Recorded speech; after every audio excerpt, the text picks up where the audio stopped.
Breaking news. Justice Yashwant Varma నివాసంలో డబ్బు బయటపడిన మాట వాస్తవమేనని ముగ్గురు న్యాయమూర్తుల ప్యానెల్ నిర్ధారించింది. ఢిల్లీ హైకోర్టు న్యాయమూర్తిగా జస్టిస్ యశ్వంత్ వర్మ పనిచేస్తున్న సమయంలో పెద్ద మొత్తంలో కాలిపోయిన నోట్లను గుర్తించారు. ఇదే అంశంపై ముగ్గురు న్యాయమూర్తుల విచారణ కమిటీ ఇదే విషయాన్ని స్పష్టంగా పేర్కొంది.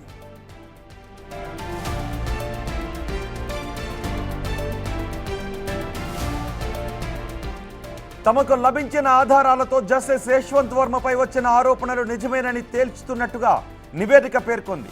అలహాబాద్ హైకోర్టు జస్టిస్గా ఉన్న వర్మను విధుల నుంచి తొలగించడానికి ఈ ఆధారాలు సరిపోతాయని అభిప్రాయపడింది విచారణ కమిటీ.